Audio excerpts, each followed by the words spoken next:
अस्सलाम वालेकुम। आज हम चैप्टर करेंगे दुनिया आपकी मुट्ठी में। तलफ़्फ़ुज़ सीखें। टेक्नोलॉजी, मुनज़्ज़म इनकलाब, इफ़ादियत, दो चंद, इंटरनेट, पैगाम रसानी, अनबार, इस्तिफ़ादा। मौजूदा दौर को साइंस और टेक्नोलॉजी का दौर कहा जाता है। हमारी दुनिया अहम तरीन इजादात से भरी पड़ी है। मोबाइल फ़ोन, टेलीविज़न, कंप्यूटर, हवाई जहाज़, गाड़ियाँ, गर्ज़ एक से बढ़कर एक इजाद हमारी ज़िंदगी का हिस्सा हैं। यूँ तो सभी इजादात अहम हैं, लेकिन कंप्यूटर को अहम तरीन इजाद कह सकते हैं। शुरू में कंप्यूटर हिसाब किताब करने, मालूमात मुनज़्ज़म करने और महफूज बनाने के काम आता था। इंटरनेट इजाद हुआ तो कंप्यूटर की इफ़ादियत दो चंद हो गई। इंटरनेट के ज़रिए से दुनिया भर के कंप्यूटर आपस में जुड़ गए। पैगाम रसानी की दुनिया में इनकलाब आ गया। एक कंप्यूटर की मालूमात दूसरे कंप्यूटर तक पलक झपकने में पहुंचने लगी। यूँ दुनिया ने आलमी गांव की शक्ल इख्तियार कर ली। ये देखिए, सिदरा ने जैसे ही कंप्यूटर ऑन किया, उसने अम्मी अबू को आवाज़ दी कि हामिद भाई का पैगाम और तस्वीरें आई हैं। हामिद का नाम सुनते ही अम्मी अबू और उसका छोटा भाई अहमद दौड़े चले आए। हामिद सिदरा का बड़ा भाई है। कुछ ही अरसे पहले वो लंदन तालीम हासिल करने गया था। हामिद ने ये पैगाम और तस्वीरें ईमेल के ज़रिए से भिजवाई हैं। ईमेल ख़त की जदीद शक्ल है जो इंटरनेट के ज़रिए से भेजी जाती है। हामिद की खैरियत के बारे में जानकर सब ने अल्लाह ताला का शुक्र अदा किया और उसकी तस्वीरें देखकर बहुत खुश हुए। तालिब इल्म के लिए भी इंटरनेट बहुत सी सहूलियात पैदा कर दी हैं। इंटरनेट की मदद से अब घर बैठे तालीम हासिल की जा सकती है। कुछ अरसे पहले तक इस बात का तसव्वुर भी नहीं किया जा सकता था।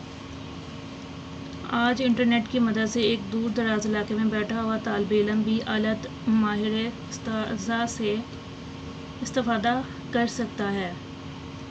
पाकिस्तान में दुनिया के ममालिक में इस तरह की यूनिवर्सिटियाँ चल रही हैं जो इंटरनेट के ज़रिए से आला तालीम देती हैं। इंटरनेट के ज़रिए से मालूमात के ख़जाने हमारे सामने खुल जाते हैं। दुनिया के किसी भी मौजू के मुतालिक यह हमारे सामने मालूमात का अनबार लगा देगा। इंटरनेट पर हम किताबें पढ़ सकते हैं। इंटरनेट खोलते ही दुनिया की बड़ी बड़ी लाइब्रेरियाँ हमारे सामने आ जाती हैं। मज़हब, कुरान पाक की तफसीर, सीरत, साइंस, टेक्नोलॉजी, अदब, बच्चों की नज़्मों और कहानियों समेत हर मौजू पर किताबें मौजूद हैं। शहरियार को जब भी पढ़ाई में कोई मुश्किल पेश आती है या उसे किसी मौजू पर मालूमात दरकार होती हैं, इंटरनेट उसका काम आसान कर देता है। उसकी बहन मलाइका को मुख्तलिफ़ किस्म के खाने पकाने और आराइशी अशिया तैयार करने में दिलचस्पी है। वो अपने इस शौक़ को इंटरनेट के ज़रिए से ही पूरा करती है। घर वाले भी मलाइका के हुनर की दाद देते हैं। मोहम्मद अनीक साहिब एक मसरूफ़ शख्स हैं। वो स्टॉक एक्सचेंज में काम करते हैं। इंटरनेट की मदद से अक्सर वो अपने काम घर बैठे ही कर लेते हैं। वो बिजली, पानी, गैस और टेलीफोन के बिल इंटरनेट की मदद से जमा करवा कर अपनी कीमती वक्त बचा लेते हैं। उनकी बेगम भी कभी कभार सौदा सिर्फ इंटरनेट की मदद से मंगवा लेती हैं। इंटरनेट का इस्तेमाल बुज़ुर्गों में भी आम होता जा रहा है। दानियाल के दादा और दादी जान कुरान पाक की तालीम इंटरनेट के ज़रिए से सुनने का इख्तिताम करते हैं। मक्का मुकर्रमा और मदीना मुनव्वरा से नशर होने वाली अज़ान सुनना और नमाज की अदायगी बराह रास्त देखना भी मुमकिन हो गया है। दुनिया का शायद कोई शोबा ऐसा हो जिसके बारे में इंटरनेट से रहनुमाई ना मिलती हो। तिब और दफा के शोबों में भी इंटरनेट से इस्तिफ़ादा किया जा रहा है। हज़ारों मील की दूरी पर मरीज़ और मुआलिज एक दूसरे से रब्ता कर सकते हैं। मर्ज़ की तशख़ीस और अदवायात के मुतालिक मालूमात के तबादले भी इंटरनेट की मदद से मुमकिन हो गए हैं। हमें भी चाहिए कि इंटरनेट के ज़रिए अपनी सलाहियतों को निखारें, दुनिया में होने वाली तहकीक से फ़ायदा उठाएं, लेकिन साथ साथ इसके मुज़र असरात से बचें। सारा दिन कंप्यूटर या लैपटॉप पर वक्त गुजारने से जिस्मानी सरगर्मियों में हिस्सा लेने का मौका नहीं मिलता।